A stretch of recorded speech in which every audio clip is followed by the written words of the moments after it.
Bon. Bon, on est bien là. On a la lumière. On a le pyjama.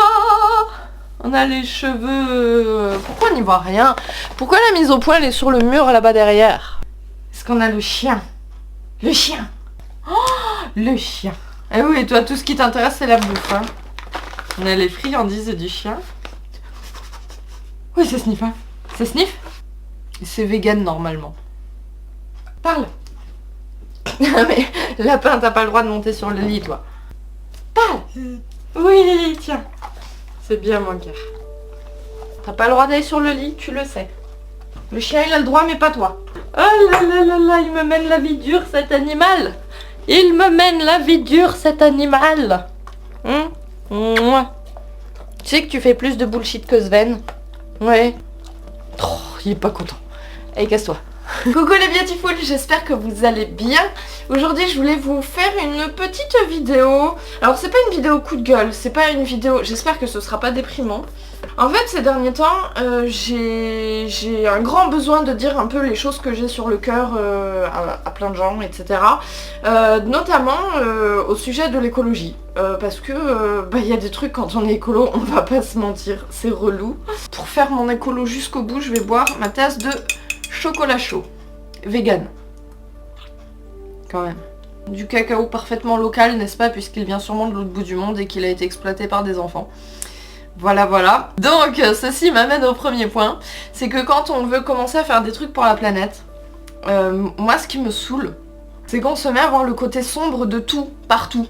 Et moi personnellement j'ai ressenti et je ressens très souvent une perte de joie immense avec les gens qui font des choses pour la planète. Il y a très souvent une très grande perte de joie. Et je trouve ça dommage en fait, parce que faire des trucs cool pour la planète et soulager la planète et faire des trucs chouettes, bah c'est bien en fait. Souvent on voit que le côté négatif des choses. Alors pour les personnes qui avaient regardé la vidéo sur les choses que j'aimerais bien faire, mes objectifs en 2020, 2021, etc.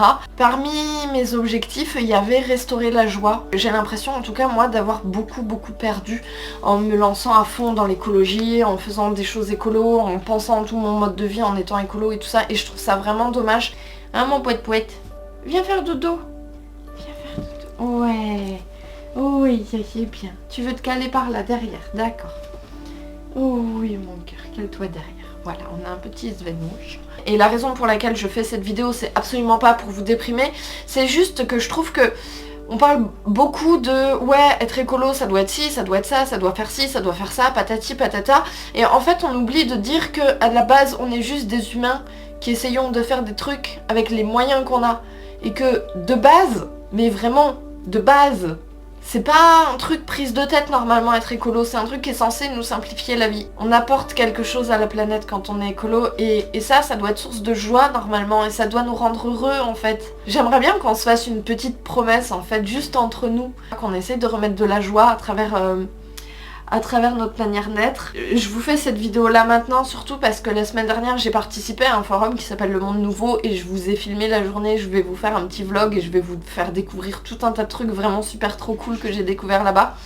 Et en fait là-bas j'ai découvert une, je sais plus si c'est une entreprise, une association qui nettoie la mer.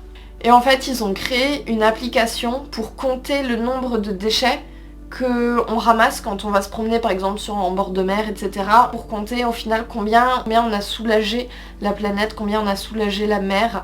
Et en fait j'ai trouvé que c'était une belle philosophie plutôt que de se dire ouais il y a encore tant de tonnes de déchets qui se baladent, plutôt de dire ok moi j'ai participé au fait que ces déchets là ne finiront pas dans la mer et ne se dissolveront pas en microparticules pour finir dans l'estomac des poissons. Bref, j'aimerais bien qu'on se fasse une petite promesse, qu'on se fasse la promesse de restaurer de la joie dans notre quotidien, de restaurer de la joie dans les petits gestes qui soulagent la planète.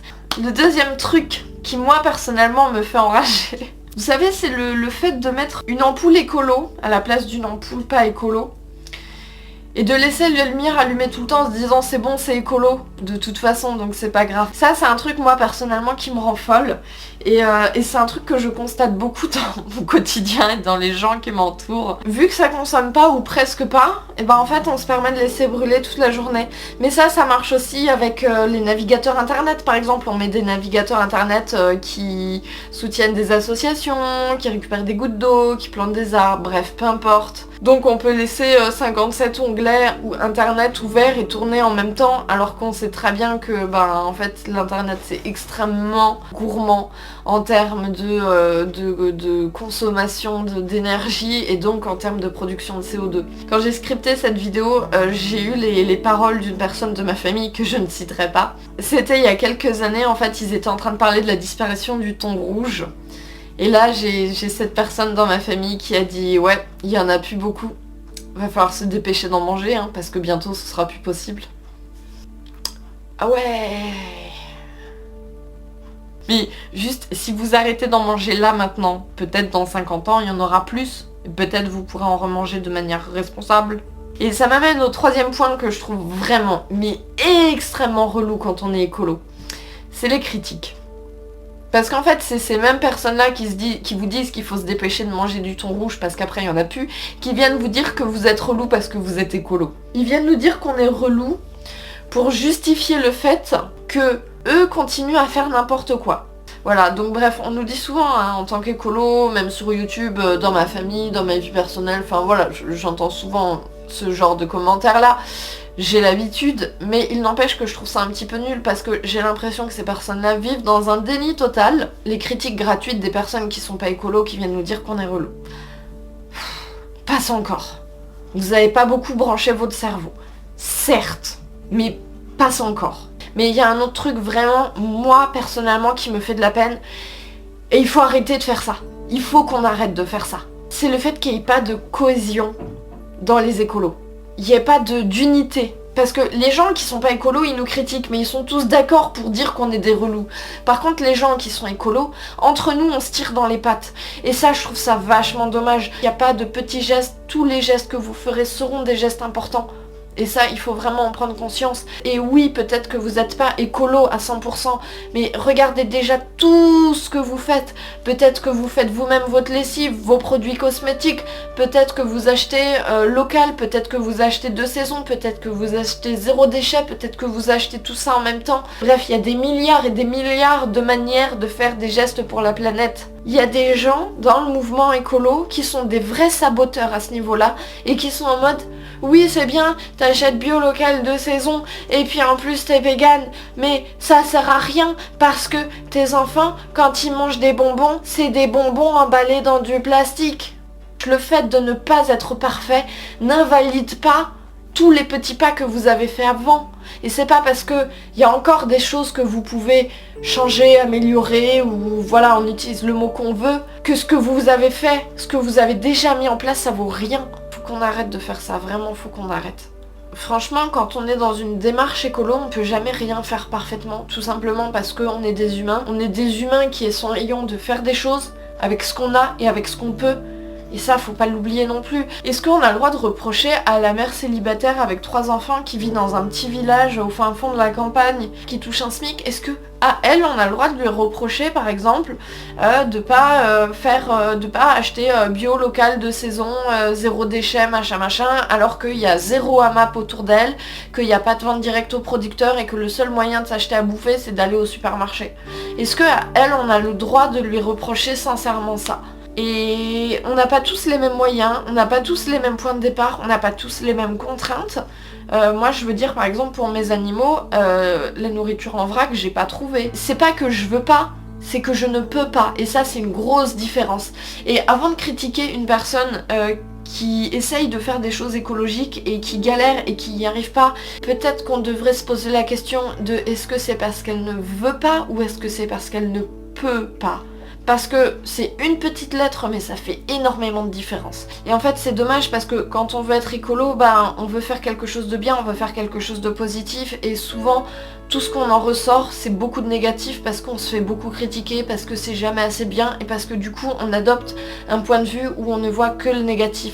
Et ça c'est vraiment un truc que j'aimerais qu'on réussisse tous ensemble à briser et à repartir dans un cercle vertueux en se disant ok c'est bien, on se soutient les uns les autres et vraiment de créer une espèce de cohérence entre nous parce que c'est ça qui est important et de toute façon on n'a pas beaucoup le choix, de toute façon soit on continue à être écolo et on fait ce qu'on peut pour la planète, soit on fait n'importe quoi et on fonce droit dans le mur, c'est-à-dire on est dans la situation actuelle. Alors je dis pas que ça doit nous servir d'excuse pour arrêter d'évoluer. Simplement, il faut quand même le garder à l'esprit quand on a tendance à se dire « Ouais, je suis pas suffisamment parfaite pour me prétendre écolo ». Moi, personnellement, c'est un truc que j'ai beaucoup ressenti au début. Quand je commençais à faire des choses un petit peu écologiques et tout ça, je me disais « Ouais, c'est cool pour la planète ». Mais à côté de ça, j'avais du mal à me dire « Je suis une personne écolo ». Parce que il y a encore, je sais pas, moi, quand j'achète des galettes de riz, forcément, c'est emballé en plastique. Mes vêtements, à l'époque, c'était pas du tout ni de la seconde main, ni quoi que ce soit. Parce que à l'époque j'étais étudiante et que j'avais pas beaucoup de moyens et que je faisais ce que je pouvais avec ce que j'avais. Il y avait tout un tas de trucs qui allaient bien mais il y avait aussi tout un tas de trucs qui n'allaient pas, que j'aurais pu changer, que j'aurais pu améliorer, etc. Mais il y a quand même plein de choses que je faisais super bien mais j'avais du mal à me prétendre écolo et à dire ouais je suis écolo parce que en fait à partir du moment où on commence à dire et à revendiquer qu'on est écolo, ce que je trouve horrible c'est qu'il y a toujours des gens qui viennent nous dire ah ouais mais ça tu le fais pas bien donc t'es pas écolo, pas une écolo comme il faut, t'es une écolo en carton. Et puis il y a un autre truc, on va pas se mentir mais qu'on soit déjà dans le mouvement ou non, qu'on fasse déjà des choses écolo ou non, la masse de choses qu'il y a à changer, mais c'est décourageant. Franchement, c'est décourageant. Et c'est pour ça que je trouve ça super important de réussir à remettre de la joie dans ce qu'on fait. Il y a un autre truc que je trouve profondément injuste quand on veut être écolo, c'est qu'on nous mette la responsabilité et les choix des entreprises sur le dos des consommateurs. Et en fait, quand on réfléchit bien au processus, il y a vraiment un gros problème dans non pas dans notre manière de consommer, mais dans le choix de nos consommations. Et ça, c'est pas du tout la même chose. Parce que nous, on n'est pas responsable de ce que nous proposent les entreprises. Quand une entreprise nous donne le choix entre le café équitable, bio, garantit son travail d'enfant avec label je sais pas quoi, truc machin, truc bidule, et le café tout pourri premier prix où on est sûr que c'est des gamins de moins de 13 ans qui l'ont ramassé. Quand une entreprise nous propose ces deux cafés-là, il n'y a pas un petit problème quand même ? Celui qui est ramassé par des enfants, en fait, il respecte pas la législation parce que le travail d'enfant c'est quand même interdit normalement. Et donc du coup, comme il a été ramassé de façon illégale, en fait, on va arrêter de vous le proposer à la vente. Et non, à la place de ça, on nous le propose quand même, puis on dit de toute façon, vu qu'on vous le propose, vous l'achèterez, donc vu que vous l'achèterez, en fait c'est de votre faute si on le propose. Si on réfléchit vraiment au principe, il y a un gros problème là dans l'histoire, il y a un très gros problème là dans l'histoire. Et franchement, je trouve que c'est un poids et une responsabilité énorme qu'on nous met sur le dos. Et en fait, je trouve pas ça normal qu'on nous propose le choix d'un truc qui détruit notre environnement, de base. Ça devrait pas exister. Les entreprises à grand renfort de marketing n'assument absolument pas le fait que le monde change et ne veut pas voir le monde changer et fait tout pour que ça ne change pas. Et ça, c'est pas normal parce qu'on nous met sur le dos le choix des entreprises. Et ça, c'est pas normal du tout. Enfin bref, ça c'est un sujet très vaste et je pense qu'on pourrait en débattre énormément de la responsabilité du consommateur et encore une fois, on est juste des humains qui faisons ce qu'on peut avec ce qu'on a. Je sais qu'il y a plein de gens qui seront pas du tout d'accord avec moi et c'est pas grave et c'est tant mieux et c'est très bien, chacun son point de vue et vous êtes tout à fait libre de vous exprimer en commentaire sans s'insulter, on est d'accord, juste je vous demande ça. Je pense pas non plus que ce soit un débat qui puisse être blanc ou noir. Parce que aussi si les grandes surfaces se mettent à faire des produits en vrac par exemple, il y a réellement un grand changement en fait dans la manière dont le consommateur moyen remplit son caddie. Et ça c'est une très bonne chose et c'est sûr que c'est avec notre argent qu'on vote. Mais si les entreprises dépensent autant dans le marketing, et là je sous-entends greenwashing surtout, et ben en fait c'est aussi parce que les entreprises n'en ont absolument rien à carrer de ce qu'on pense et de ce à quoi on s'intéresse. Tout ce qu'elles veulent, c'est qu'on continue de consommer et de surconsommer. Ils n'ont pas l'air de se rendre compte que c'est un monde dans lequel leurs propres enfants à eux vont grandir aussi. C'est quelques petites réflexions que j'avais envie de partager avec vous. J'espère que cette vidéo vous aura pas trop déprimé. J'avais envie de vous dire tout ça, de vous livrer un petit peu ce que j'avais sur le cœur, parce que moi personnellement, c'est des choses qui me pèsent et je pense que je suis pas la seule. Et si je vous raconte tout ça, c'est absolument pas pour vous déprimer, c'est absolument pas pour qu'on plaigne, c'est absolument pas pour tout ça. C'est juste pour vous dire que si vous aussi vous ressentez ça, ben d'une part c'est parfaitement légitime, de deux c'est parfaitement normal, autant dans le sens acceptable que dans le sens logique, et de trois, ben, vous n'êtes pas tout seul en fait. Et ça je pense que c'est aussi important de le souligner et de dire, souvent quand on rentre dans des mouvances écolos, comme je vous ai dit, souvent on est très critiqué, y compris par les écolos eux-mêmes. Oui, il y a encore beaucoup de choses à faire, mais oui, on va y arriver. Et à partir de là, ben, en fait, j'aimerais qu'on se promette de remettre de la joie dans ce qu'on fait, dans ce qu'on pense, dans ce qu'on dit. J'espère que cette vidéo-là vous aura un petit peu peut-être soulagé si vous vous sentez seul par rapport à tout ça. Vous n'êtes pas les seuls à vous faire critiquer parce que vous voulez faire des choses bien. Pour revenir au début de la vidéo, j'aimerais vraiment qu'on se promette qu'on va remettre de la joie. J'aimerais qu'on arrive à vraiment passer ce cap-là et à juste garder la joie et mettre de la joie dans ce qu'on fait pour montrer à nos enfants que leur préparer un petit monde, enfin je dis nos enfants mais moi j'en ai pas, mais montrer aux enfants de demain que leur préparer un beau monde pour eux, bah en fait on trouve ça chouette, on trouve ça joyeux. Tout à l'heure je suis passée à l'animalerie et j'ai été acheter des friandises pour mes animaux. J'ai été acheter une petite plateforme en bois pour mon lapin pour qu'il puisse grimper dessus. Et puis j'ai vu des trucs de fou pour les lapins. J'ai envie de lui faire un château en bois à ce lapin. Bref, je sais pas encore ce que ça va donner, mais je vais lui faire un truc de fou à cet animal. Et vous voyez ça m'a mis vachement en joie de transformer son monde à lui, alors que c'est un lapin, hein, c'est pas un être humain, hein, c'est un lapin. Mais le fait de transformer son monde à lui et de me dire je vais lui construire un truc de fou pour qu'il soit heureux et qu'il soit bien, ça m'a mis en joie, mais un truc de malade. Par contre, préparer un joli monde pour les enfants de demain, eh ben ça me culpabilise et ça me rend triste. Et ça, je trouve ça vachement dommage. On devrait se dire, ouais, on va faire un truc de fou pour nos enfants demain, avec des trucs super écolos, on va tous vivre à la lumière du soleil et tout, avec des trucs solaires et machin bidule.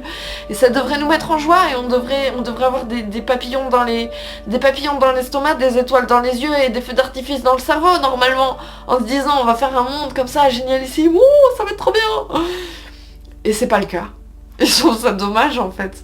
Est-ce qu'on peut se promettre qu'on va faire des fous du cerveau et qu'on va faire un monde merveilleux pour les enfants de demain, qu'on en ait ou pas, peu importe, la question n'est pas là. Mais j'aimerais vraiment qu'on fasse un monde merveilleux pour eux. Mais ça, on va y arriver que si on part sur une base de joie et pas sur une base de colère, de tristesse, de culpabilité, de « Ah mon Dieu, je suis pas suffisamment bien pour... » nanana. Voilà, j'espère que vous avez compris mon message. J'espère que cette vidéo vous aura vraiment fait du bien. Mais j'avais vraiment besoin d'exprimer ce que je trouvais qui n'allait pas pour pouvoir après vous exprimer comment j'ai envie qu'on voit les choses pour l'avenir. Je vous dis à très bientôt dans la prochaine vidéo. Prenez soin de vous et mettez plus de feux d'artifice dans votre cerveau. Prenez soin de vous.